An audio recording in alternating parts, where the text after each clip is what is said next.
Masechet Ta'anit Daf Kaf Bet, on va commencer par Kaf Aleph Amud Bet, la 5e ligne des grandes lignes. Besura Hava Devarta.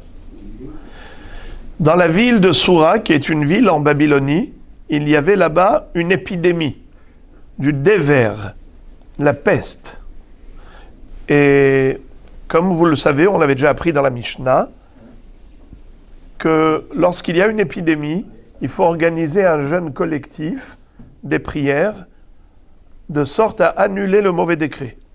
Car nous le savons, comme dit le Rambam au début de Ilchot Ta'anit, que lorsqu'Akadosh Baruch Hu nous met dans une détresse, il nous envoie un problème quelconque, c'est pour nous réveiller, pour nous tirer de notre torpeur, nous faire faire teshuva.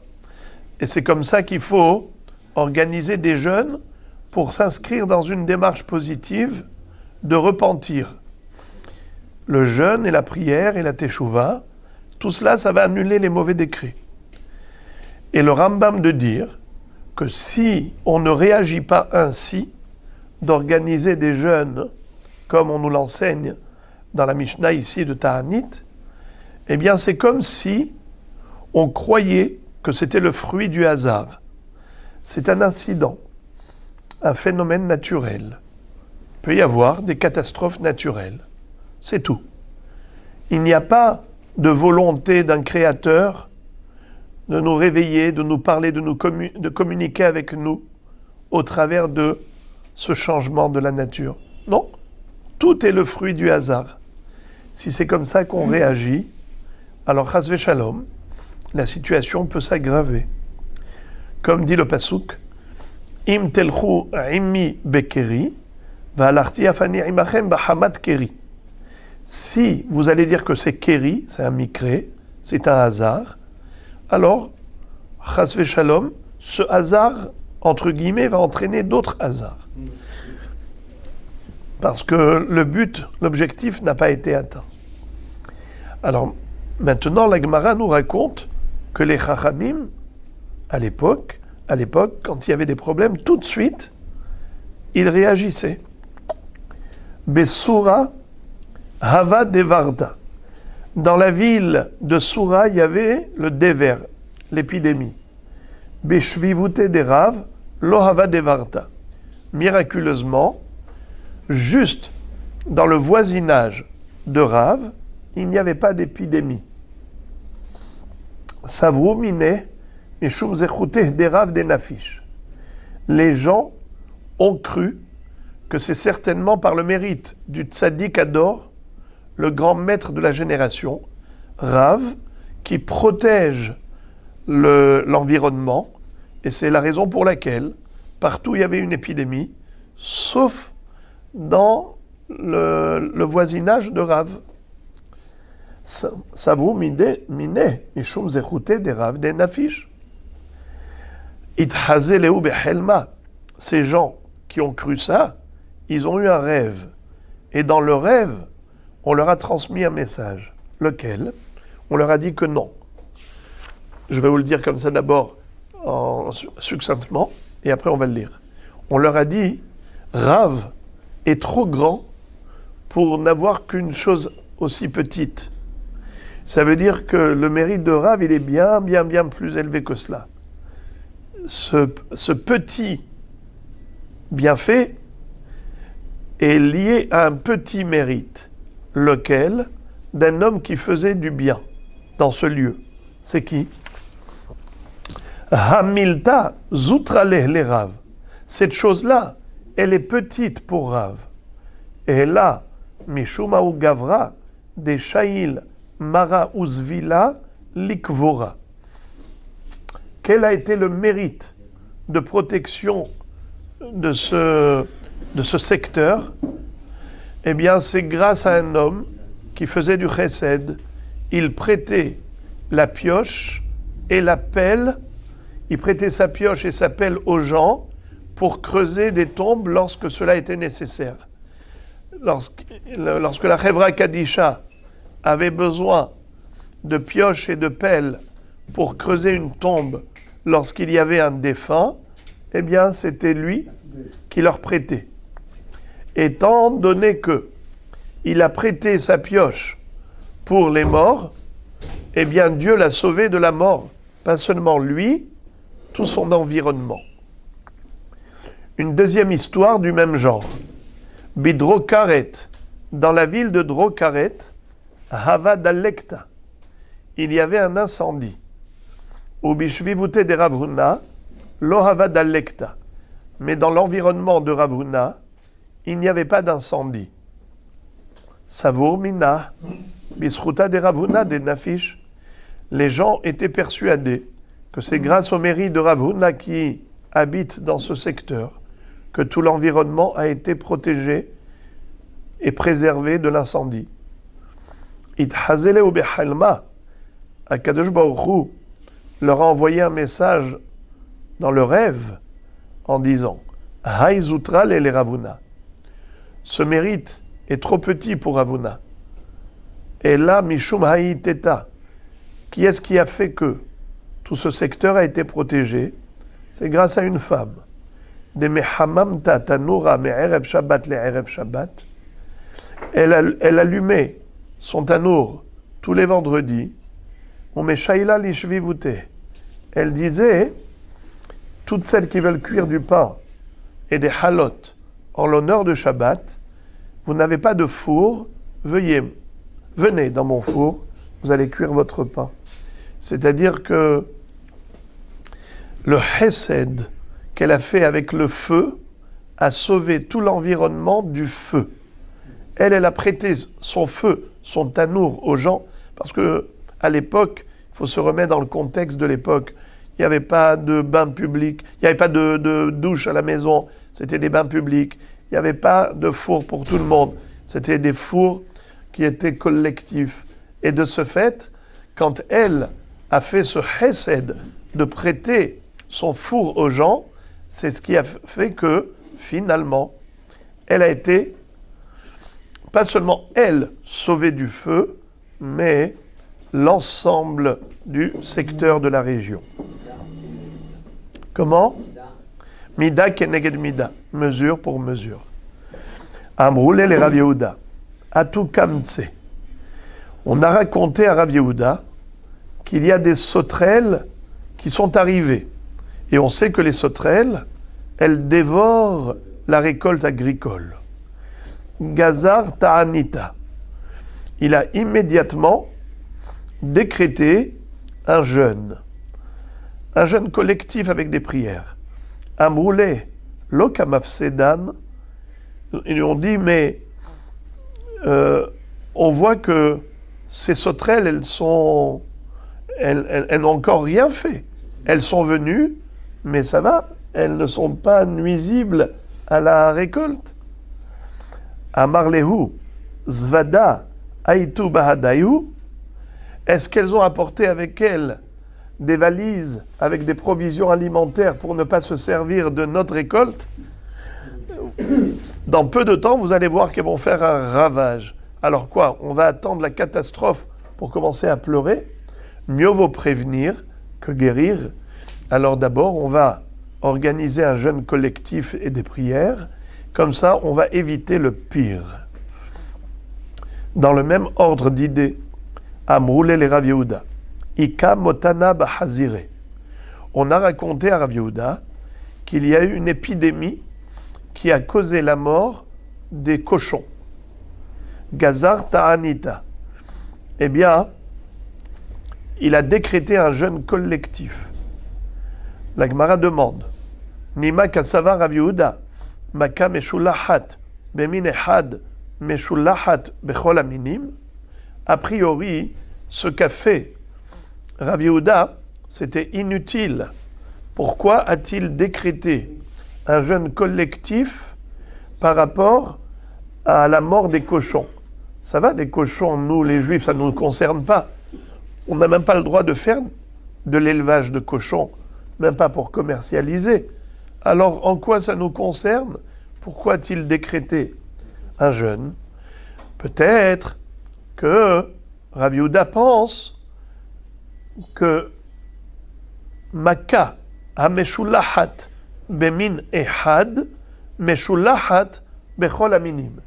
Quand il y a une plaie qui concerne une catégorie, a priori ça peut s'étendre à toutes les catégories. Ça commence avec les cochons, et après ça peut être aussi les vaches, et aussi les moutons. Et après, on n'y a plus de quoi? Il n'y a plus de viande pour la dafina.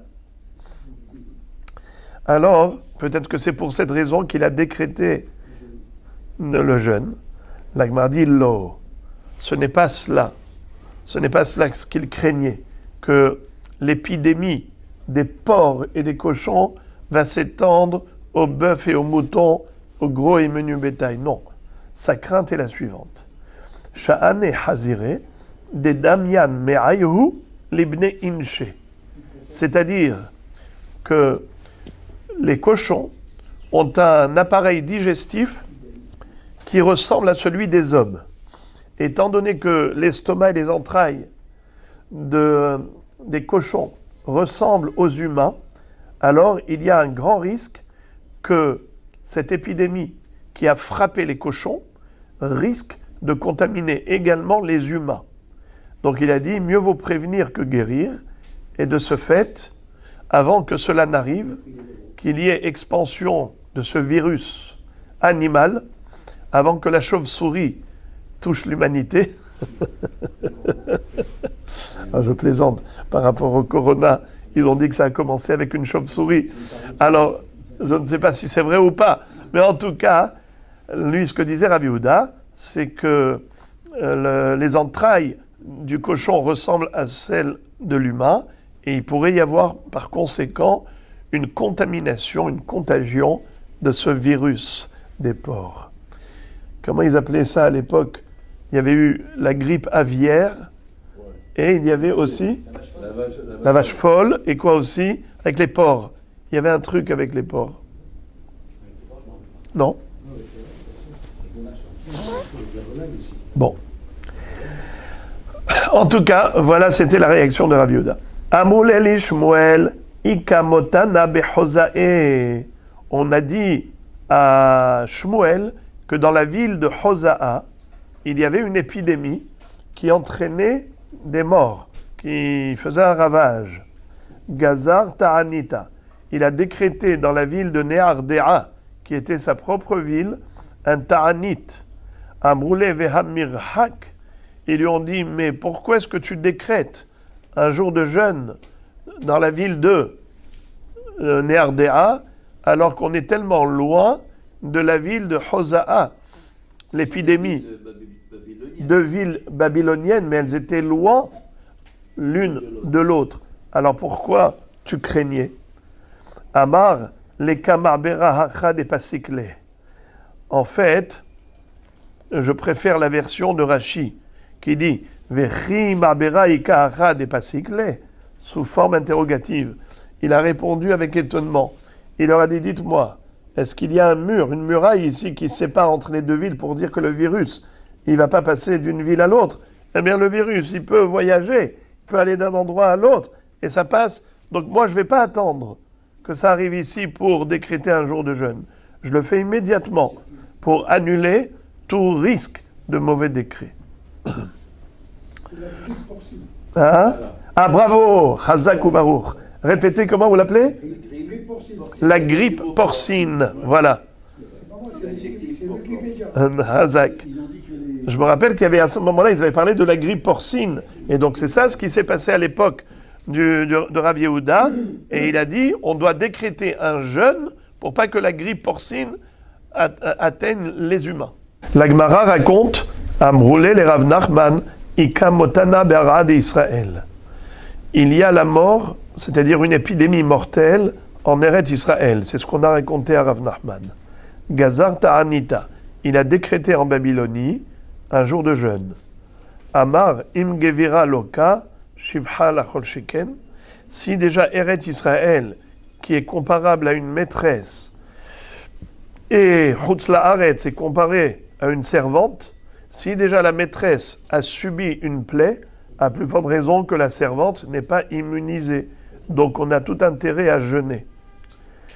Im gevira loka shivha lachol sheken. La Gemara pose la question, elle dit Tama de Gvira veshivha, ha shivha veshivha lo. Vea amroule li Shmuel ikamotana behozae vegazar ta'anita.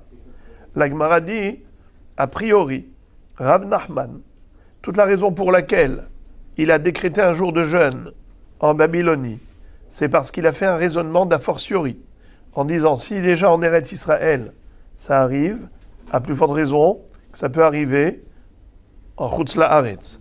Mashma, que si c'était en Chutz La'aretz, où on n'a pas ce Kal Vachomer, ce raisonnement, il n'aurait pas décrété. Pourtant, Shmuel, il avait décrété dans la ville de Néardéa un jour de jeûne, parce qu'il a entendu que dans la ville de Hosa'a, qui est aussi une ville babylonienne, qui avait une épidémie. Alors pourquoi Rav Nachman, qui d'ailleurs, Rav Nachman était le successeur de Shmuel, il était dans la ville de Néardéa après Shmuel. Donc il tenait ses halachot de Shmuel. Alors Shmuel, le maître, lui, il a dit que même quand ce sont deux villes de Babylonie, il faut décréter un jour de jeûne dans la ville B à cause de la ville A. Alors qu'ici, Rav Nachman dit que non, on ne décrète que si c'est une ville en Eretz Israël. Parce que si déjà en Eretz Israël, qui est un lieu protégé, divinement protégé, malgré tout, il y a un mauvais décret, à plus forte raison que la Babylonie est vulnérable. Alors, question, tu vois que Rav Nachman est en contradiction avec Shmuel. Réponse, Sha'ane hatam, kevan deika shayarata, de lavai ve'atia bahade. C'est-à-dire, en fait, il y a une différence entre Eretz Israël et la Babylonie et deux villes babyloniennes. Eretz Israël et la Babylonie étaient en fait coupés sur le plan des trajets, des transports.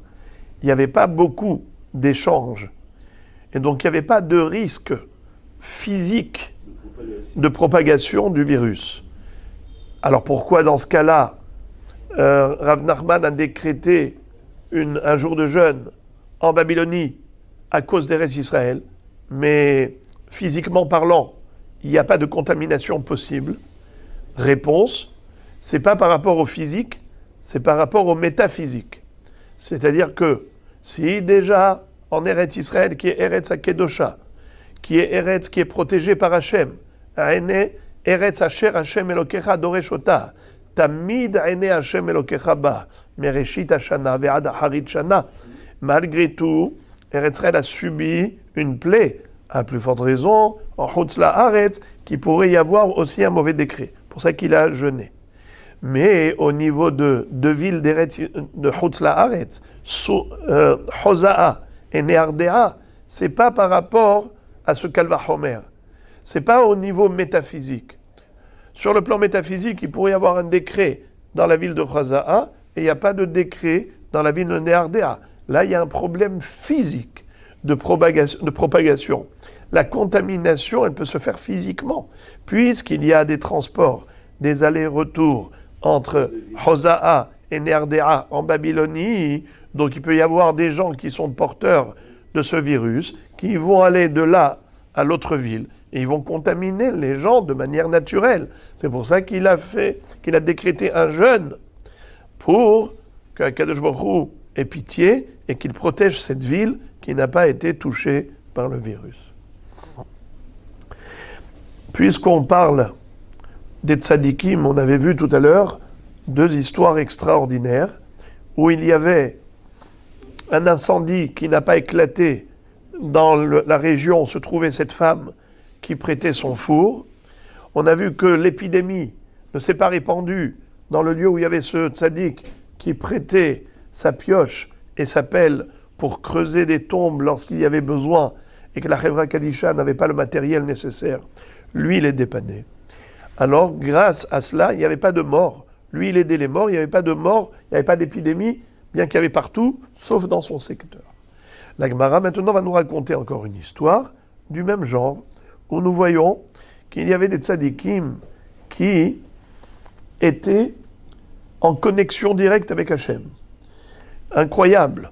Il recevait du ciel des salutations. Un bonjour d'Akadosh Baruch Hu. Il y en avait 3. L'un va s'appeler Abba Umana, le second Abaye et le troisième Rava. Abba Umana recevait un bonjour du ciel tous les jours. Yom Yom. Abaye, une fois tous les Erev Shabbat, tous les vendredis. Et Rava, une fois par an, veille de Kippour. Et chacun va être jaloux de l'autre. Regardez. Abba Ummana. Il s'appelait Abba. Et Ummana, c'est un Umman. C'est quoi un Umman? À l'époque, Umman, ça peut être un artisan. Mais ici, c'est dans le sens scientifique du terme. C'était le médecin. Car comment est-ce qu'on traitait médicalement les gens? On leur faisait une saignée. Comme ça, on retirait, premièrement, le surplus du sang, et deuxièmement, le sang pollué était dégagé pour laisser régénérer le sang avec du sang plus pur. Abba Umana, donc Abba, le médecin, Hava atele shelama mimetifta derkira kolioma. Tous les jours, il recevait des salutations célestes. Ul Abaye, kol ma'ale yoma de shabta. Et Abaye, c'était tous les vendredis. Rava, kol ma'ale yoma de Kippour. C'était toutes les veilles de Kippour. Hava kahal shadate de Abaye, shum de Abba Umana. Abaye, t'es démoralisé, t'es jaloux. Il a dit pourquoi Abba Umana c'est tous les jours et moi c'est une fois par semaine? Je suis jaloux. Alors, Amoule, du ciel on a dit, Lo matsit le me'abad ke'ubadeh. Tu ne peux pas mériter cela parce que tu ne peux pas non plus faire tout ce qu'il fait lui de bien. Lui, il est dans une position qui lui permet de faire énormément de bien, chose dont toi, tu n'as pas l'occasion. Maï havu uvadeh de Abba Umana. C'était quoi le bon comportement de Abba Umana? Réponse, de Chiyava Avid Milta, lorsqu'il allait effectuer des prises de sang, des saignées, pour soigner ses malades, ses patients. Ava Mahid Gavre Lehoud, Venache Lehoud. Il installait d'un côté les hommes, de l'autre côté les femmes, par pudeur. Parce qu'à ce moment-là, pour y avoir c'est-à-dire des découvertes du corps, il faut se découvrir. Et donc les hommes peuvent voir les femmes quand elles se découvrent et ainsi de suite. Alors, premièrement, il séparait. Deuxièmement, Veitle levusha de idbakarna. De avat bezira qui kusilta. Qu'est-ce que ça veut dire? Il avait un tablier qu'il avait fait fabriquer avec dedans un keren, une corne pour recueillir le sang. Et il y avait à l'intérieur juste un petit trou, de quoi faire entrer la pointe du scalpel. Parce que pour faire une saignée, il fallait faire une incision.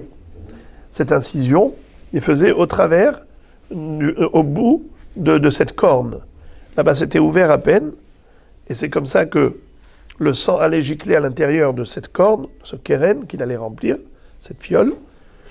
Et en tout cas, lui ne voyait pas du tout le corps de la femme. Par kedusha, par tsni'ut. Donc il ne voyait qu'un point.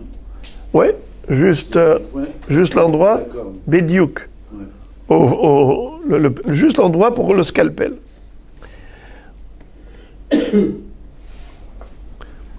Qui avat atiale iteta, quand venait une femme, ava malbishla, il allait l'envelopper de cela, qui ridelon istakelba, pour ne pas voir son corps. Ve itle durta de tsnia de shadibe pshite de shakil.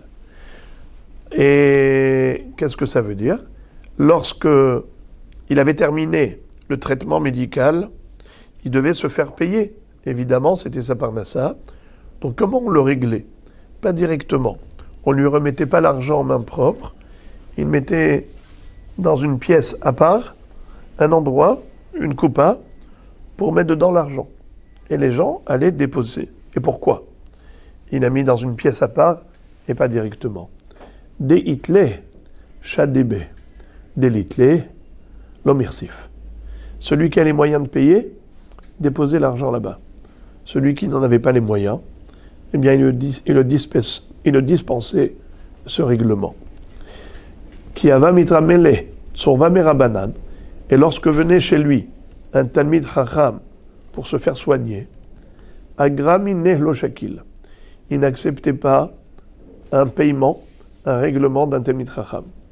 Ou batar de kae, yahiv le pshite, au contraire, lorsque le Talmid Chacham se levait pour entrer chez lui, il lui donnait de l'argent. Ve'amarle, zil bari nafshach, puisque tu viens d'effectuer une saignée, tu as besoin de manger quelque chose pour te revigorer. Et de ce fait, il s'est dit peut-être qu'un Talmid Chacham n'a pas toujours l'argent nécessaire, lui donnait. Donc non seulement qu'il n'encaissait pas, c'est lui qui payait. Yom Ahad, Shadar Abaye Zuga de Rabbanan le Mivdeke. Abaye qui était jaloux, il a dit je veux absolument voir quelle est la grandeur de cet homme. Si du ciel il reçoit des salutations au quotidien, c'est pas pour rien, il y a quelque chose. Qu'est-ce qu'il a fait? Shadar Zuga de Rabbanan, les Mivdeke. Il a envoyé un couple de Talmidei Chachamim pour l'examiner et voir, pour constater. Otvinu ve'achlinu ve'ashkinu. Lorsque les Talmidei Chachamim sont arrivés, lui, Abba Umna, ne savait pas pourquoi ils sont venus. Il les a installés chez lui. Il leur a donné à manger. Il leur a donné à boire. Umarleu bistarke bellelia. Quand ils ont dit qu'ils veulent passer la nuit chez lui, alors il les a installés dans des couchages extrêmement confortables. Il leur a donné les meilleurs matelas avec les meilleures couettes pour se couvrir. Les tsafra, au matin, karchinu veshaklinu. Qu'est-ce qu'ils ont fait eux? Ils ont pris ces oreillers, ils ont pris ces couettes qui étaient de très bonne qualité, ils sont partis avec. Ils ont mis dans leur sac et ils sont partis avec. Tout ça, c'était pour le pousser à bout, pour voir quelle serait, le tester et voir quelle serait sa réaction. Des kamu venavku lehu les shuka. Qu'est-ce qu'ils ont fait avec? Ils sont partis au chouk, au marché. Et là-bas, ils ont posé tout cela sur des étalages. Et ils se sont mis à les vendre. Et voilà que lui, Abba Umana, est passé par là. Et il les croise. Amroul et les shaimemar et chishavu. Ils l'ont arrêté, ils lui ont dit, dis-nous, et ça ne te dérange pas de nous dire combien ça coûte? On voudrait les vendre et donc on n'a pas le prix. Peut-être tu pourrais nous donner le prix. Alors, encore plus, quel chutzpah en plus, mais lui, il joue le jeu. Amar lehu hachi ve'achi. Ils lui ont dit voilà combien ça coûte. Ces couettes, ça coûte tant, ces oreillers tant. Amroulé vedilma shavut fait. Pour le pousser encore plus à bout, ils lui ont dit mais peut-être que ça coûte plus cher et tu te moques de nous. Amar lehu be'achi shaklinu. Eh bien, c'est le prix que j'ai payé pour les acheter. Amroulé didach nehu ve'shaklinu minach. C'est pas des couchages qui ressemblent aux tiens, ce sont les tiens et on te les a pris. Après ça, ils posent une autre question et ils lui disent Amroulé bematuta minach bemay hashadtinan. S'il te plaît, tu nous as soupçonné de quoi quand on a pris ton linge de maison et qu'on se met à le vendre? Tu nous as soupçonné de quoi? Évidemment, tu nous prends pour des voleurs. Amarleu, chasve shalom, jamais, jamais. Amina, pidion shvuim, iklaleu les rabanan, versifou les memarli. Certainement que vous avez eu l'occasion de faire une mitzvah de pidion shvuim, de racheter des prisonniers, de racheter des captifs juifs, mais vous étiez gêné de me solliciter pour me demander de l'argent. Alors vous aviez voulu me faire participer à la mitzvah indirectement, puisque peut-être que je n'ai pas d'argent liquide, alors au moins vous allez prendre les couettes et les oreillers dont je n'ai pas tellement besoin, la preuve c'est que je le donne aux invités, et bien comme ça vous allez me faire participer à la mitzvah, vous allez les vendre et comme ça vous avez mon argent. Amroulé, acheta, nishkelin humar. Ils lui ont dit non en fait, Tout ça, ce qu'on a fait, c'était que pour te tester, on a voulu voir quelle serait ta réaction. On a cru que ça allait exploser. Alors maintenant qu'on a terminé le test et que tu as réussi haut la main, alors reprends et récupère tes biens. Amar lehu, me'ahu sha'ata sartinhu mida'ata ili tzedaka. Il leur a dit, je peux pas. Cet argent, il est consacré à la tzedaka. Depuis le moment où vous les avez pris, dans ma tête, je me suis dit, eh bien, je ne veux pas que chas v'shalom ce soit considéré comme du vol. Je voudrais que ce soit de la tzedaka. Donc moi, je récupère pas ça.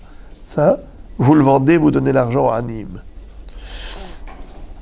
Alors, ça c'est des comportements extraordinaires qui lui ont fait mériter des salutations au quotidien d'Akadosh Baruch Hu. Donc là, il était parfait. Ben Adam, la Makom, Ben Adam, la Havero. Ça veut dire qu'il a été dans la Humra, au niveau de la Kedusha d'Atzniut, en tant que médecin, il pouvait regarder les femmes, puisque c'est son travail. Donc, Ba'avid Tetarid, on dit qu'un médecin, il est occupé et préoccupé par son travail de médecine, et de ce fait, il n'a pas d'arrière-pensée. Et au niveau Ben Adam la Havero, c'était tout à fait légitime qu'ils leur disent, messieurs, vous laissez ces coussins et ces oreillers ici, et prenez la porte. Je vous ai rendu service, je vous ai accueilli chaleureusement, je vous ai à manger, à boire et à dormir, et maintenant, par-dessus le marché, vous me prenez mes biens, sortez de là immédiatement. Ça n'a pas été sa réaction. Il a montré une perfection, et bien au-delà, sur le plan Ben Adam la Makom, la Kedusha, et Ben Adam la Havero, le Hesed. Maintenant, la Gemara nous dit que, également, Rava était jaloux de Abaye. Parce que Rava recevait des salutations qu'une fois par an, tandis que Abaye, c'était une fois par semaine. Avaka hansha da'ate de Rava mishum de Abaye. Amroule, misatiar de kamagni takule kracha. Bien du ciel, on lui a dit dans le rêve, Rava, ne sois pas jaloux. Sache une chose, que ton environnement est protégé grâce à toi. Toute la région, tout le secteur dans lequel tu habites est protégé par tes mérites. Alors sois heureux, estime-toi heureux. Contente-toi de cela, de savoir que tous les jours, tu es à l'origine de la protection de tout ton entourage. Toujours à propos de personnes qui sont appréciées du ciel. Rabbi Broka Hosa'a, Rabbi Broka de la ville de Hosa'a, Ava Shachiach Beshuka Deve Lefet. Il avait l'habitude d'aller au marché dans une ville qui s'appelait Belefet. Ava Shachiach Eliyahu Gabé. Eliyahu Hanavi venait lui rendre visite régulièrement. Amarle Ika Behaishuka Bar Alma Deate. S'il te plaît, Eliyahu Hanavi, toi qui connais les choses secrètes, peux-tu me dire si dans tout ce marché, il y a ici un monde fou qui circule, est-ce qu'il y a une seule personne qui mérite d'aller au Olam Haba directement, sans passer par le Gehinam, sans subir d'abord avant de mériter sa place au Gan Eden? Il lui a dit, Amarle, lo, il n'y en a pas un seul. Sur ces milliers de personnes, il n'y en a pas un seul. Adeachi ve'achi, en attendant, Haza le'ahu gavra de'ava sayem esane uchme. Voilà qu'arrive une personne de laquelle Eliyahu Hanavi va dire, eh bien cette personne, elle est Ben Olam Haba. Celui-là, il va aller droit au Gan Eden après 120 ans. Et pourtant, cet homme portait des chaussures qui étaient la couleur des goïms. C'est-à-dire qu'à l'époque, les Juifs se distinguaient des goïms, même dans la couleur des chaussures. Les goïms mettaient des chaussures noires. Et les Bnei Israël mettaient d'une autre couleur. Lui, il mettait comme les goïms. Il y a ceux qui expliquent que, en fait, les Bnei Israël, c'était que les lacets de chaussures qui n'étaient pas noirs. Les chaussures elles-mêmes étaient noires, mais les lacets différents des goïms. Eh bien, lui, il s'habillait totalement comme un goy. Et pourtant, c'était lui qui était Ben Olam Haba. Deuxième chose qu'il a remarqué, Lohava velorame chuta de trelta biglime. En plus, c'est qu'il n'était pas de tzitzit à son vêtement. Il n'y avait pas de tzitzit. Il n'a pas accroché les tzitzit aux quatre coins de son vêtement. Alors, il avait un look goy à 100%, de la tête aux pieds. Et le corps n'est pas vêtu de tzitzit, les chaussures couleur goy, alors, lui, il est ben olam haba. Amarle hay bar alma de ateu rahat batre. Il va lui courir après. Amarle may ouvdar. S'il te plaît, tu peux me raconter, c'est quoi ton activité régulière? Amarle zila idana veta le maha. Il lui a répondu en disant, je n'ai pas le temps maintenant de te répondre, reviens demain. Les mahar amarle may ouvdar. S'il te plaît, tu peux me raconter quelles sont tes activités? Amarle zadun kana, zandu kana ana. Zandu kana ana. Moi, je suis un gardien de prison. Ve'asarna gavre lehud venache lehud. Et je sépare les hommes des femmes. Ve'ramina pourien ben hane lehane. Et je mets mon lit entre le côté homme et le côté femme pour pas que les hommes aillent vers les femmes. Qui écrit de l'olité, idée isura pour pas qu'il y ait de averot. Qui hazina bat Israël di ave nochim ala inayhu. Masarna nafshay matzil nala. Quand je vois que il y a parmi les prisonnières une fille juive et que je vois que les prisonniers goy ont porté leur regard sur elle en disant voilà celle-là, on va l'exploiter. Alors qu'est-ce que je fais? Je me sacrifie pour la sauver. Qu'est-ce que je fais? Chaque d'Ordaya de Hamra, je prends, Yomahad, un jour, Avat Nahara Meurasa Gaban, il y a eu une jeune fille juive fiancée. Je savais qu'elle était déjà fiancée. Vous savez que fiancée à l'époque, c'était les Kiddushin. On lui donnait déjà la bague. Ariat Mekudeshet li betabaradzu kedat Moshe Israël, ou de l'argent. En tout cas, elle était des Mekudeshet. Des Havuba Nochim Enayhu, et les Goyim avaient mis leurs yeux sur elle. Chaque les d'Ordaya de Hamra, qu'est-ce que j'ai fait? J'ai pris de la lie de vin. Veshadaila Beshipula, et j'ai jeté sur sa jupe. Ve'amre distenahi, et j'ai dit, ensuite après avoir fait ça, je l'ai sali avec ça, et je leur ai dit aux goïms là-bas, je leur ai dit, là maintenant, vous savez, elle est en pleine menstruation, elle est écœurante. Donc, comme ça, je les ai dégoûtés d'elle, et ils l'ont lâchée. Aïe, aïe, aïe, aïe, aïe, aïe, aïe, voilà pourquoi cet homme méritait d'aller au Olam Haba directement. Et ce n'est pas que ça, regardez ce qu'il va faire. Amar le maitama litlachute, il lui a dit, pourquoi tu n'as pas de tzitzit? Veramit mesane ukme, et tu portes des chaussures noires qui sont de couleur des goïm. Amar le aïl navenafik na benenochrim. Il a dit, moi, je me faufile à l'intérieur de la société goy, qui est chidelolidrou, diouda et anna, et moi, je me fais passer pour un goy. Je veux pas qu'ils sachent que je suis juif pour pas qu'ils se méfient de moi. Comme ça, j'entends leur secret. Ki havu gazre gzerata, mudana lehu le rabanan, ou barou rahame, ou mevatle le gzeretayu. Quand j'entends que les goyim ont comploté des plans maléfiques à l'égard des juifs, et qu'ils ont décrété des mauvais décrets à l'égard de la communauté juive, alors immédiatement, ce que je fais, je vais voir les chachamim, je leur annonce la couleur, je leur révèle le secret, et comme ça, les chachamim organisent des prières, ils font des tfilot, et ils annulent les mauvaises gezerot. Il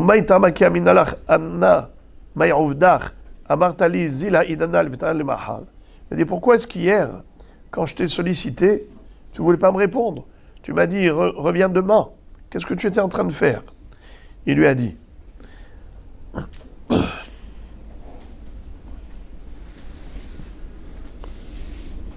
Amarle Be'aï Shata Gazri Gezerata.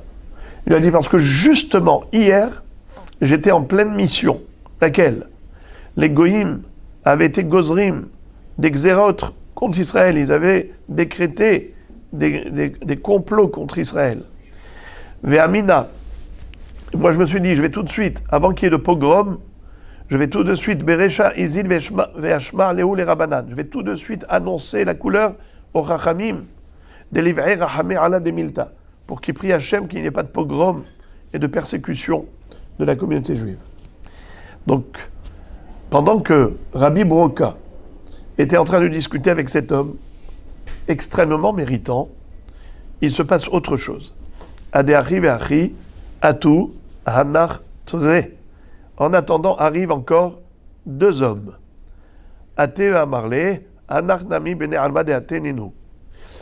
Eliyahu Navi va dire à Rabbi Broca, ces deux également mériteront directement le Olam Haba. Azal et Gabayou, Rabbi Broca va les voir. Amarleu, Maï Ovdaïrou. S'il te plaît, racontez-moi quelle est votre activité quotidienne. Amroule, ils lui ont dit, Inche Badouhe Anan. Nous, on est des gens comiques. On fait des blagues, on est des grands blagueurs. Mais dès qu'on voit quelqu'un qui est triste, qui a de la rasra, qui aime shun, alors qu'est-ce qu'on fait? On le fait sourire. Inami, non seulement qu'on le réjouit, qui hazinan betre de itleu tigra ba'adayu, takhinan ve'avdinan leu shelama.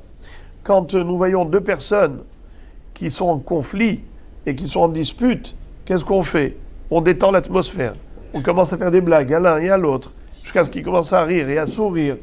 Quand ils se détendent, on leur fait faire la paix, on dit « Allez, arrêtez les disputes ». Mais quand la personne, elle est dans un état de colère, t'as pas à qui parler. Il faut d'abord le détendre. Qu'est-ce qu'ils ont fait eux? Donc, ils étaient Mevi'im Shalom Ben Adam Lahavero. Comment c'est écrit? Elu Devarim She'adam Ose Otam Ochel Perotehem Ba'olam Hazeh Ve'akeren Kayemet Lo Le'olam Haba. Il y a des choses dont on a déjà les intérêts dans ce monde et le capital dans l'autre. Hava'at Shalom Ben Adam Lahavero ou Ben Ish Leishto. Lorsqu'on établit la paix au sein d'un couple, au sein d'une société, entre un homme et l'autre, eh bien, c'est ce qu'ils faisaient. C'est pour ça qu'ils ont mérité en la main. Voilà, on a terminé les histoires. Et maintenant, on reprend le sujet de la Mishnah. Al elu matri'im bechol makom. Vous vous rappelez? On avait dit que il y a des malheurs qui peuvent tomber sur un endroit et pourtant, c'est l'ensemble de la région qui doit décréter un jeûne. Comment ça se fait? Pourtant, ça ne concerne qu'un seul endroit. Réponse, il pourrait y avoir expansion et extension de ce malheur, et de ce fait, mieux vaut prévenir que guérir. Exemple. Quand on entend qu'il y a un shiddaphone ou hiérakon, qu'est-ce que c'est que shiddaphone ou hiérakon ou arbé et hassil? La Mishnah nous a dit que si jamais on entend que l'agriculture a été atteinte de shiddaphone, à savoir un vent maléfique qui déshydrate les grains et qui les fait pourrir à l'intérieur. C'est-à-dire que après tu vas moissonner le blé, c'est pas du blé que tu as, c'est des graines pourries. Ça, c'est extrêmement dangereux. Après, il n'y a plus de farine, il n'y a plus de pain, il n'y a plus de nourriture. Donc, ça, c'est shiddaphone. D'ailleurs, c'est la paracha. Shdufot kadim. D'accord? Shekifan kadoum. Qui ont été, avec le vent d'Est, les gerbes de blé qui ont été détériorées, désagrégées. Hiérakon, je vais prendre un des deux pirouchim, c'est la jaunisse. Si on entend qu'il y a une hépatite C qui se répand, Hachem Yatzilenu, une jaunisse, alors il faut décréter le jeûne. Également arbé, les sauterelles, hassil, sauterelles, qui dévorent la production agricole. Alors qu'est-ce que nous apprenons ici? C'est que la hatra'a, on est matria avec les jeunes et tki'at shofar. On n'a pas besoin d'attendre que ça arrive ici. Si on entend que c'est arrivé quelque part, Il faut immédiatement réagir. Alors maintenant, à ce propos, la Braïta va nous enseigner des détails. Tanu Rabanan, al elu matri'in bechol makom. Voici les malheurs pour lesquels il faut immédiatement être matria partout. Al shiddafon, ve'al yerakon, ve'al arbe, ve'hasil, ve'al hayyara'a. Également des bêtes féroces qui attaquent. Rabbi Akiva Omer, al shiddafon, ve'al yerakon, bechol shehu. Arbe ve'hasil, afilu lo nir'a, be'eret Israël, et la kanaf ehad, matri'in alehem. Rabbi Akiva nous dit, on n'a pas besoin qu'il y ait beaucoup de cela, de ces malheurs. Même si par exemple, le shidaphone et le hirakon, c'était kol shehu. À peine, un tout petit peu de céréales qui ont été dans le shidaphone, chlet, ou bien hirakon, ou bien arbé, ou hasil, sauterelle, même s'il y a eu une seule sauterelle. On va jeûner pour une seule sauterelle. Quand on dit kanaf, ça veut dire aile, les ailes. Ça ne veut pas dire si on voit une aile. Une aile, c'est une façon de parler. Même si tu vois une aile, ça veut dire si tu vois une sauterelle. Puisque dans la Torah, il est écrit kol tzipor, kol kanaf. Kanaf, ça fait allusion à l'être volant. Ok.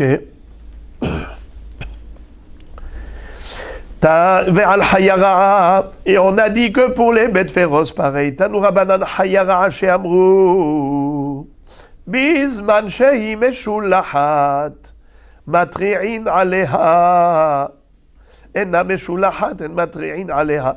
On a dit que s'il y a des bêtes féroces, des loups, des lions, des tigres, des panthères, eh bien, il faut jeûner, il faut prier pour qu'Akadosh Baruch Hu nous débarrasse de cette plaie.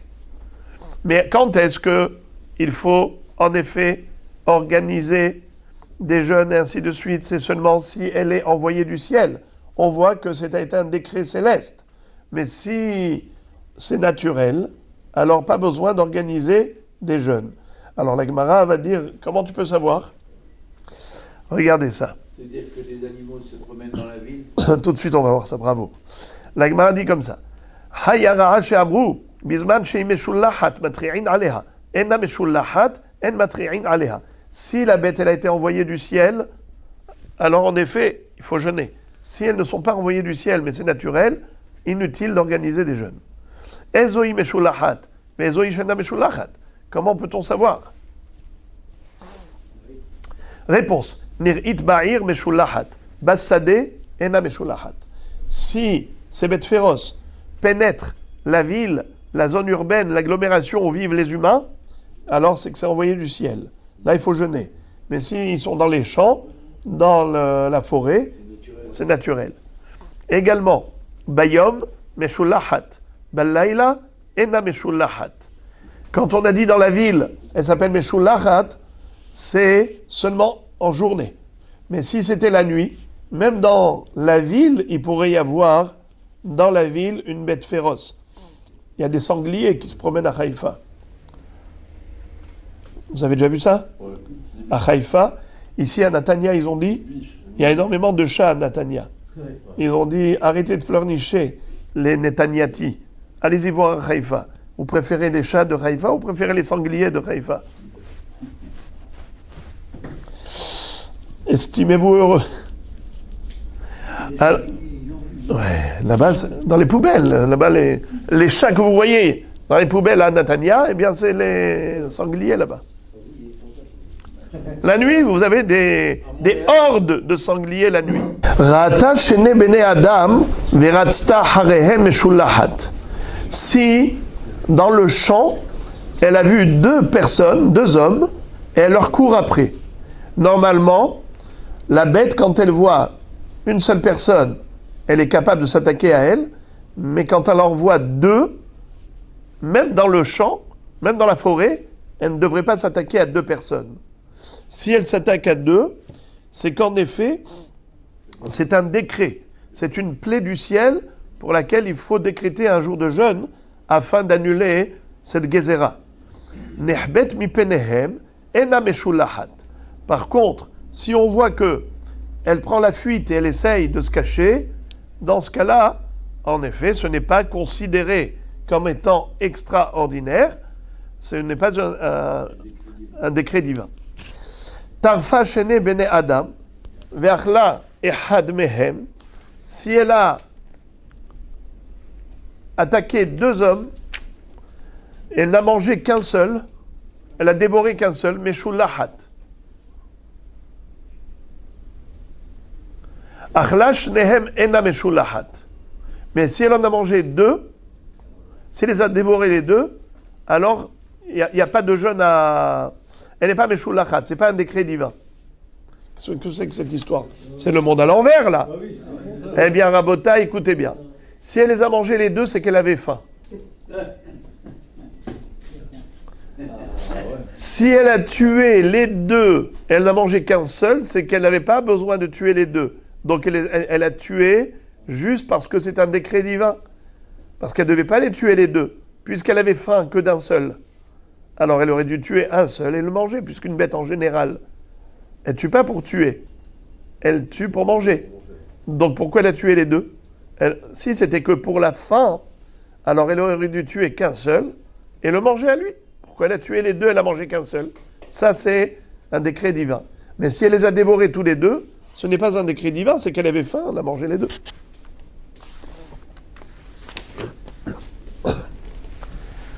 Alta le rosh hagag benat latinok be'arisa meshulahat. Si elle a grimpé, elle est montée au sommet du toit, et elle a pris du berceau un bébé qui était là-bas, étant donné que ce n'est pas le derech de la bête de monter, eh bien, ça s'appelle un décret divin. La Gemara maintenant pose une question, elle dit Hagoufa kashi. Amart nir ataba'ir meshulahat, losh nabayom velosh nabalayla. Ve'adaramart bayom meshulahat balayla ena meshulahat. Il y a ici une autocontradction de la Braïta. Car au début, tu m'as dit que si on a vu une bête dans la ville, ça s'appelle quelque chose qui est extraordinaire. Car normalement, elle doit être dans la forêt, pas dans la ville. Dans ce cas-là, ça s'appelle un décret divin, il faut jeûner. Et a priori, loshna bayom et loshna balayla, il n'y a pas de différence entre le jour et la nuit. Ve'adar amart, et après tu m'as dit, bayom meshulahat balayla ena meshulahat. Que c'est seulement en journée, mais pas la nuit. Donc tu te contredis, parce qu'au début tu m'as dit, si on la voit dans la ville, elle s'appelle meshulahat, et on n'a pas distingué entre yom et laïla. Et après tu distingues entre yom et laïla, alors c'est contradictoire. La kashia, il n'y a pas de contradiction. Harika amar, voici le sens de la baraïta. Nir ataba'ir bayom meshulahat.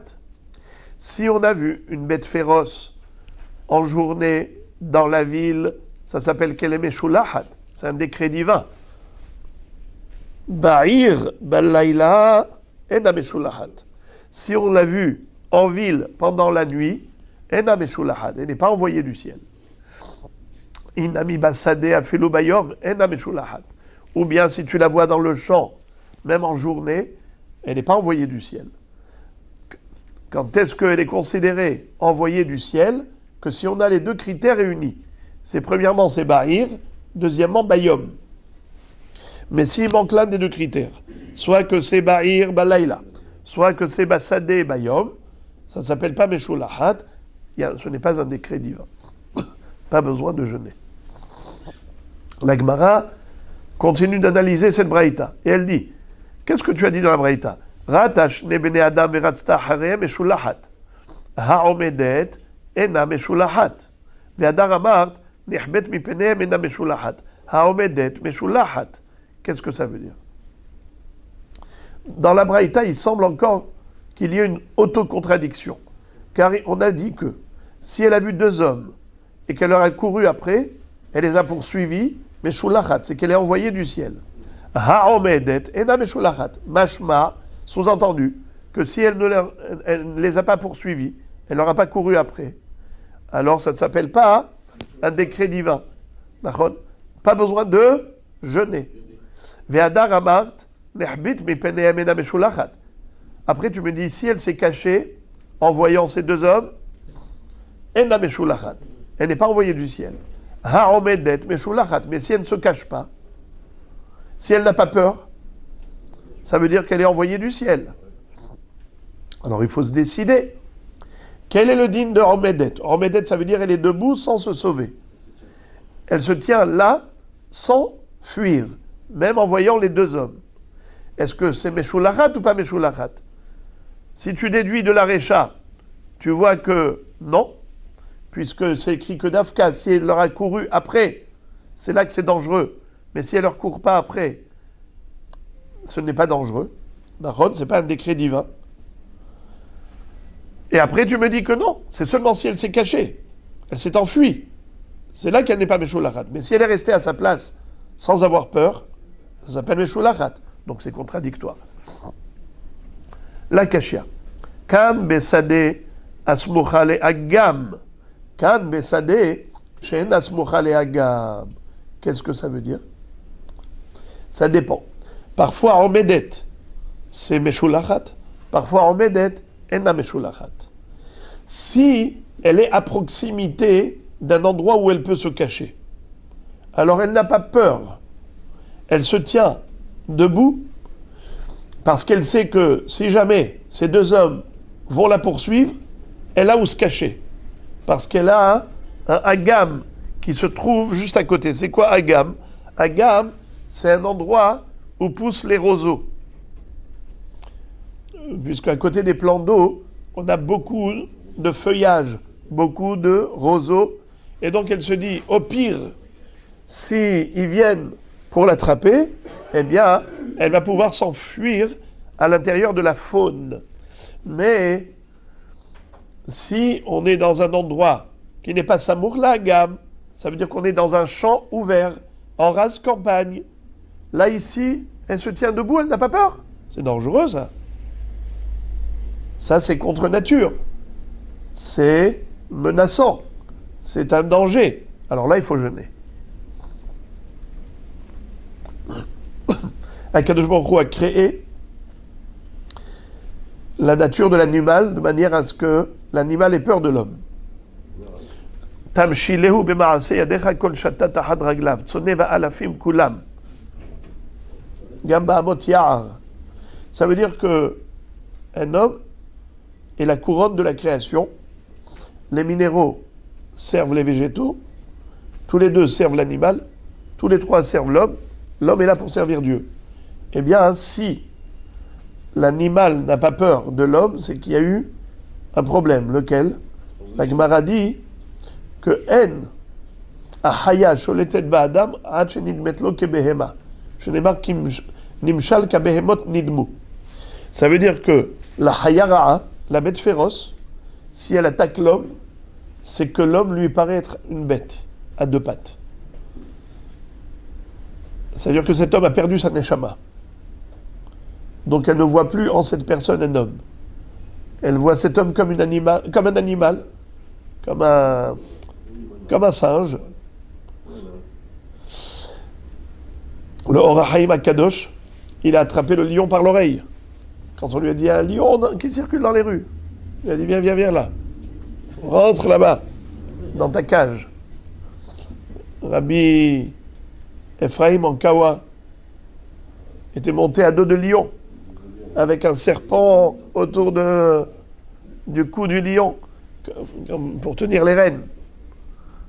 C'est normal, l'animal doit être au service de l'homme, mais l'homme qui est à l'image de Dieu, qui a une neshama kedosha, tehora, et il ne s'est pas impurifié, il n'a pas été métamé sa neshama. C'est Rabbi Abraham Enkawa ou Raphaël Enkawa? Rabbi Raphaël Enkawa, c'est un descendant de ce Rabbi Ephraim Enkawa. Lequel était Ashkenaz? On m'a dit que c'était un Ashkenaz. Peut-être qu'il est arrivé à un moment donné. Ça sont des histoires. Peut-être qu'à l'origine, la famille Enkawa était Ashkenaz. Mais ce qu'on connaît, moi j'ai connu le fils Rabbi Michael Ankawa Zatzal, qui était le fils de Rabbi Raphaël Ankawa, qui est enterré à Rabat Salé. Maintenant, ils ont construit un mausolée. J'ai eu l'occasion d'aller pèleriner là-bas. On a passé tout un Shabbat. Et donc, ce Rabbi Raphaël Ankawa, qui était un Gaon Atsum, Kadosh Elyon et Talmid Racham, une envergure exceptionnelle.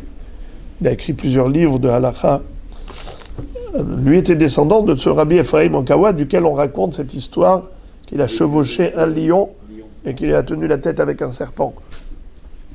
Et quel rap qui avait enlevé son pantalon pour... Oui, le Rahim Akadosh. On continue. Il n'y avait pas aussi celui qui était en tapis volant? Ça, c'est une autre histoire. Ça, c'est pas avec une bête. Ça, c'est la famille Abersera. Et c'était un Rabbi Shmuel Elbaz, qu'on appelait Abersera parce que, par rapport à la Martzelet, la natte. Alors, les frères et les amis, aujourd'hui, c'est les belles histoires. L'habit de Youssef, le Tonet Bassim, Ouais. il était censé avoir des animaux en 3 dimensions. Ça, c'est Bigder Esav. Ça, c'était ce que Esav a volé de Nimrod, qu'il avait reçu de Noach, qu'il avait reçu d'Adam Arishon. Alors, on y va. Goufa. Alta lagag vinatla tinok be'arisa meshulachat. Pshita. Si elle a grimpé, est arrivée au toit et elle a pris de là-bas un bébé du berceau, tu as dit que meshulachat, il faut jeûner. C'est évident. Mahidouche.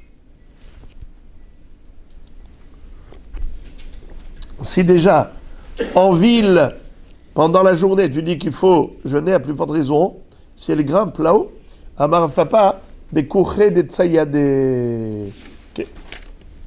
Ici, en fait, c'est pas une vraie construction. Elle est montée sur le toit. Ce n'était pas dans une maison en ville. C'était dans un endroit où allaient se percher les chasseurs. Et elle a grimpé sur le toit de cet endroit qui était la hutte de chasseurs. Et de là-bas, elle a pris le bébé. Malgré tout, c'est considéré, mais choulachat, il faut jeûner. À la Herev, si jamais il y a l'épée qui traverse le pays, qu'est-ce que c'est l'épée qui traverse le pays? Il faut jeûner. Si jamais il y a un régiment de soldats d'un pays à l'autre, qui traverse d'un pays à l'autre en traversant notre pays, A, B, C, il y a des soldats du pays A qui vont traverser le pays B pour arriver au pays C. Parce que le A veut attaquer le C. Eh bien, il faut jeûner dans le pays B parce que, même là, il peut faire du mal. Tanou Rabanan, Herev she Amrou, Eno tsarich lomar Herev she Eno shel Shalom, et la filou Herev shel Shalom. Shen lecha Herev shel Shalom yoter mi zo shel Paro necho, ve'afal piken nichshal ba hamelech Yoshiyahu. Qu'est-ce que ça veut dire? Écoutez cette histoire, elle est très passionnante et vraiment émouvante. La Braïta nous dit, non seulement quand il s'agit d'un Herev, d'une épée qui vient nous attaquer, c'est sûr qu'il faut jeûner, mais même une épée qui ne vient pas nous attaquer, qui est une épée de paix, pas mal, une épée de paix, qui malgré tout, Herev Shel Shalom, il faut jeûner. D'où on apprend? Eh bien regarde-moi ça, Paro Necho. Vous savez c'est qui Paro Necho? Paro l'handicapé. Vous savez comment il est devenu handicapé? Comment il est devenu handicapé? Avec sa jambe. Comment? Il est monté sur le trône de Shlomo Melech, qu'il a voulu accaparer, et le lion lui a donné un coup de patte, le lion en or, lui a donné un coup de patte, il a mutilé pour la vie. Eh bien lui un jour, il était venu pour aller en guerre contre un autre pays, et il a demandé à Israël le droit de traverser son pays. Et lui, il voulait aller attaquer Achour, les Assyriens.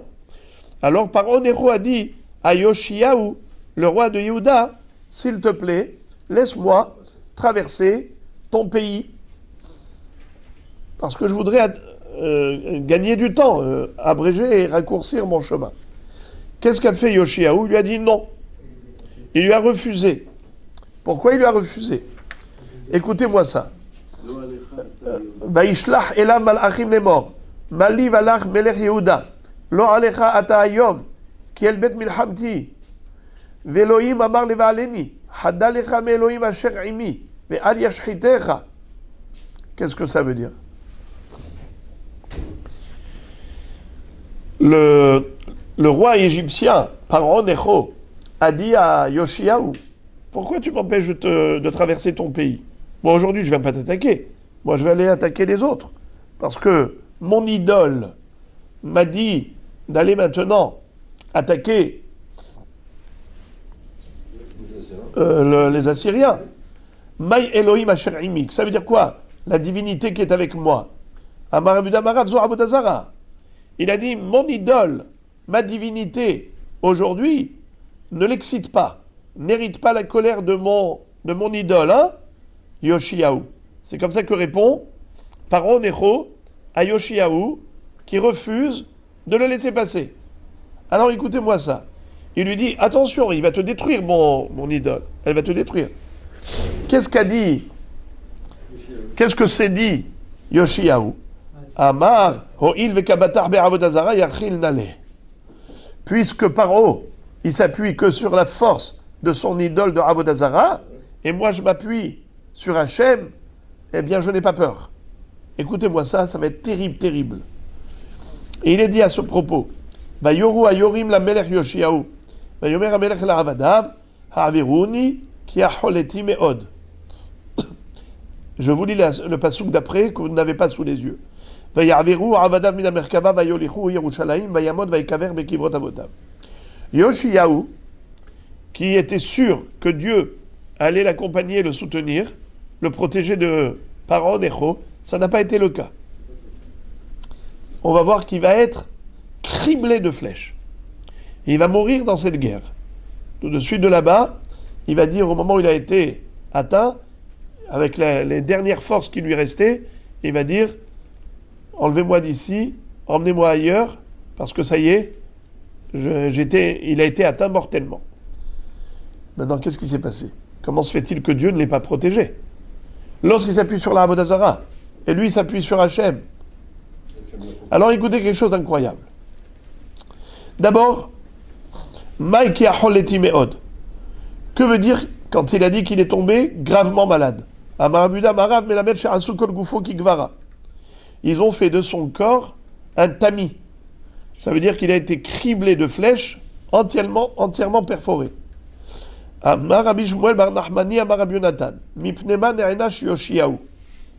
D'abord, pourquoi Dieu a puni Yoshiaou? Pourquoi il a subi ce traitement au lieu d'être protégé divinement? Réponse, parce qu'il aurait dû demander conseil à Irmiyahu, le prophète Jérémie. Puisqu'on a un prophète qui consulte Hachem, d'abord consulte Hachem. Velon Nimlach. Pourquoi il n'a pas demandé conseil? Parce qu'il a dit, moi tout seul, je suis grand. Je suis capable d'analyser la Torah et de comprendre et de faire des déductions. Qu'est-ce qu'il a fait comme déduction? Voilà la dracha. Il est écrit dans la Torah. Dans Parashat Bechukotai, il est dit Im Bechukotai telechu, Venatati gishmechem be'itam, Venatna haaretz yevula, Ve'etz hasadeh iten piryo, Ve'isig lachem da'ish et batzir, Ubatzir yasig et zara, Va'achaltem lachmechem lasova, Venatati shalom ba'aretz, Ushravtem ven macharid, Ve'cherev lo ta'avor be'artzechem. C'est-à-dire, l'épée ne va pas traverser votre pays. Non seulement que je mettrai la paix sur terre, mais l'épée ne traversera pas votre pays. Alors, il s'est posé la question suivante. Il a dit,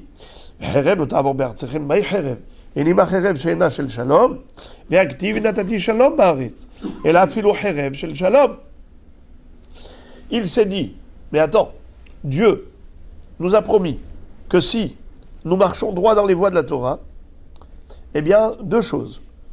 J'installerai et j'établirai la paix sur terre. Deuxièmement, l'épée ne traversera pas le pays. Et la paix sur terre et l'épée ne traversent pas le pays. Mais c'est une redondance inutile. C'est un pléonasme. Car s'il y a la paix, il n'y a pas d'épée. Alors il dit comme ça. C'est que deux choses. Premièrement, j'établirai la paix. Mais même une épée, c'est-à-dire une armée avec des épées ne traversera pas le pays, même pas une épée de paix. C'est-à-dire, Dieu te promet que non seulement Venatati Shalom Ba'aretz, même Vecherem lo ta'avor be'artzechem. Ils vont même pas traverser votre pays. Du pays A, il va pas aller au pays C en traversant le pays B, qui est Eretz Israël. T'inquiète pas. Alors il a dit, moi, je sais que Israël est méritant, puisque nous, qu'est-ce qu'on a fait? Moi, j'ai tout fait pour annuler la Avodah Zara, donc tout ira bien. Mais une chose qu'il ne savait pas, Veu eno yodea chez Endoro domé yafé. Qu'est-ce que ça veut dire? Lui ne savait pas que sa génération était des Réchaïm et qui ne méritait pas cette protection divine. Vous savez qu'est-ce qu'ils faisaient ces Réchaïm? Ils faisaient de la Avodah Zara en cachette. Ils avaient, même quand Yoshiaou envoyait pour voir s'ils avaient une Avodah Zara, une idole chez eux à la maison, vous voyez qu'il n'y en avait pas. Pourquoi? Ils avaient des portes battantes et ils avaient sculpté la moitié de l'idole dans cette porte et la moitié de l'idole dans cette porte. Quand arrivait le soldat du palais royal de Yoshiaou, ils ouvraient les portes et rentraient chez les gens. Ils cherchent de partout, aucune idole. En fait, il y avait une moitié ici, une moitié ici. Quand ils refermaient, ils avaient l'idole entière. Donc lui, il ne savait pas que c'est notre souffle de vie, ce monsieur. C'était Roi Hapenu. On l'aimait comme notre vie. C'était notre souffle. Roi Hapenu, ce Meshiach Hashem.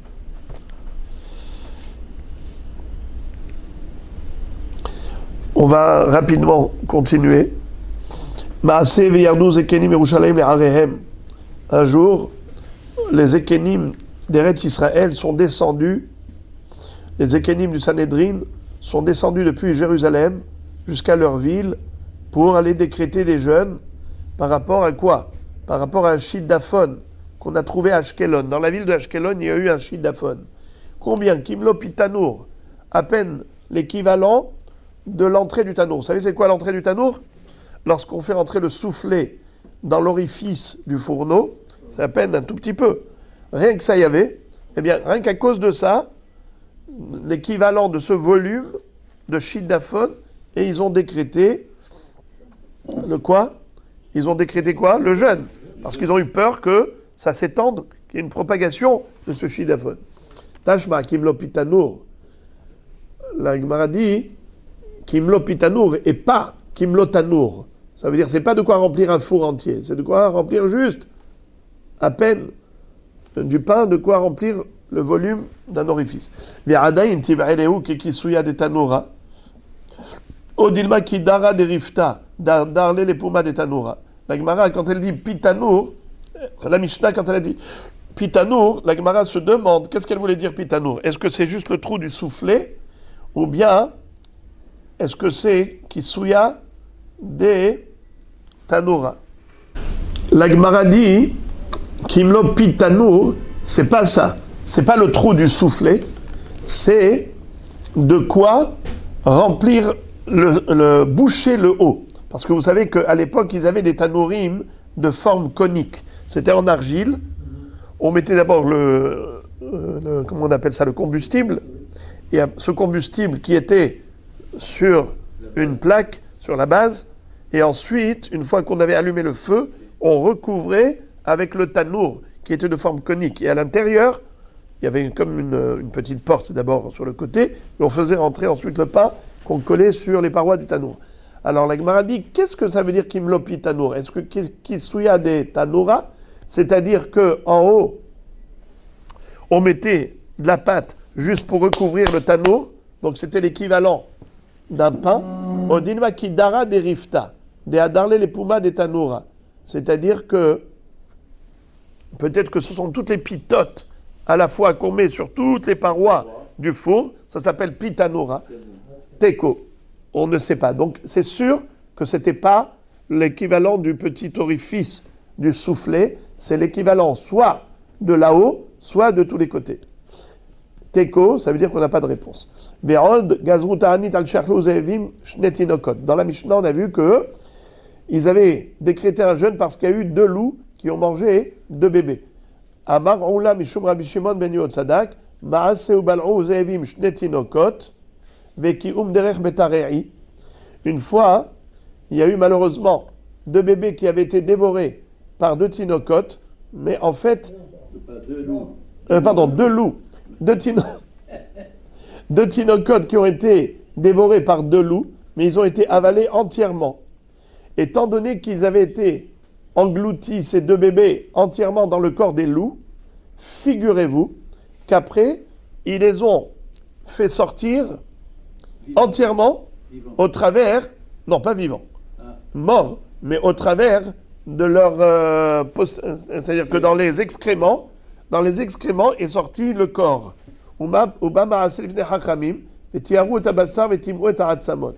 sont venus poser la question au Rachamim, étant donné que le corps est sorti intact des loups, ça veut dire qu'ils n'ont pas digéré complètement le corps. Alors quel est le statut? Est-ce que c'est métamé, tum'atmet ou pas? Celui qui toucherait ce corps, est-ce qu'il est tamémet ou il n'est pas tamémet? Réponse, par rapport à la chair, oui. Quelqu'un qui va prendre, par exemple, s'il y a un morceau de chair qui s'est détaché, il va toucher que la chair, eh bien la chair n'est pas tamémet. Mais par contre, les os, oui, sont tamémet. Pourquoi? Parce que la chair, elle a été, avec les sucs gastriques, elle est considérée comme étant détériorée. Mais les os n'ont pas été détériorés. Donc au niveau de la Touma Atmet, elle n'est communiquée que par les os, mais pas par la chair. Al-Elomatri'in be Shabbat. On avait vu que, même pendant Shabbat, on avait le droit d'être matria, si jamais la ville a été entourée, encerclée d'agresseurs, de soldats goy qui veulent attaquer, au Nahar, ou un fleuve qui a inondé la ville, vers Sfina Mitarevet Bayam, ou bien s'il y a un bateau qui a failli faire naufrage. Dans tous ces cas de figure, on a le droit même Shabbat d'être matria. Tanu Rabanan, Ehad Ir Shekivu Anochrim, au Nahar, Vehad Sfina Mitarevet Bayam, Vehad Yahid Shenirdaf Nenochrim, Opnelistim, Omipne Ruach Ra'a, Matri'im Beshabbat. ועל כולם יחיד רשאי לסגף את עצמו בתענית. רבי יוסי אומר, אין היחיד רשאי לסגף את עצמו בתענית, שמה יצטרך לבריות, ואין הבריות מרחמות עליו. Alors, qu'est-ce qu'on est en train de nous dire ici?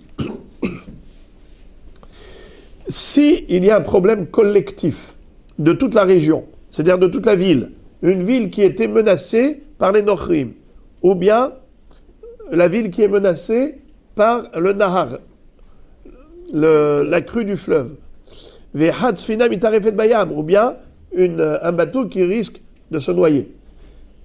Alors maintenant, Braïta nous dit, pas seulement cela, même si c'est une seule personne qui est poursuivie par des goïms, ou par des brigands, ou par un démon qui le hante, dans tous ces cas de figure, on a le droit de jeûner Shabbat.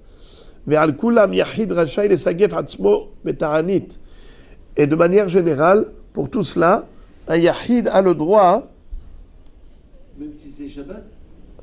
Ici, ouais, on a dit que même si c'était Shabbat.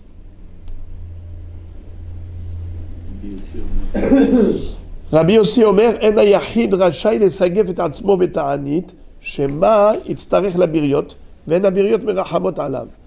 Un homme tout seul n'a pas le droit de jeûner. Pourquoi? Parce qu'il peut tomber malade et après tomber à la charge.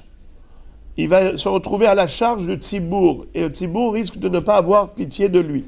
C'est la raison pour laquelle nous dit Rabbi Yossi, un homme ne doit pas jeûner par initiative personnelle. Shema itztarech labiriot ven abiriot. Tanu Rabanan, ehad Ir Shekifu Anochrim, au Nahar, s'il y a une ville qui a été encerclée de goïm qui veulent attaquer, ou bien un fleuve qui a débordé, qui risque d'inonder la ville, Vechad Sfina Mitarefet Bayam, ou bien s'il y a un bateau qui risque de faire naufrage, Vechad Yahid Shenirdaf Mipene Nochrim, Opne Listim, Pne Ruach Ra'a, ou bien même un individu qui est poursuivi par des goïm, par des brigands ou par un démon qui le hante. Matri'in me Shabbat, on a le droit, même pendant Shabbat, d'être matria. Maintenant qu'on a terminé de parler du Shabbat, maintenant on va parler d'autre chose. C'est pas par rapport à des par rapport à tous ces problèmes, un yahid a le droit de jeûner. Rabbi Yossi Omer, un yahid rachai lesagev et atzmo beta'anit, shema yitztarech la biriot ve'en biriot merachamot alam. De manière générale, nous dit Rabbi Yossi, un homme ne doit pas jeûner. Pourquoi? Parce que s'il jeûne, il risque de s'affaiblir et ensuite tomber malade. Et après, qui est-ce qui va le prendre en charge? La communauté? Qui te dit que la communauté aura pitié de lui? C'est lui qui s'est mis dans le pétrin. Alors, il ne faut pas jeûner. Donc, s'il y a un décret de jeûner de manière collective, ok, mais pas à prendre une initiative. Amar Rabbi Damara Maïta Amade Rabbi Yossi. D'où Rabbi Yossi apprend qu'on n'a pas le droit de jeûner en prenant une initiative personnelle. Dire Tivayi Adam le Nefesh Haya, Neshama Shenatati Becha Ahyeha. Il y a un passage qui dit Vayi Adam le Nefesh Haya. Qu'est-ce que ça veut dire?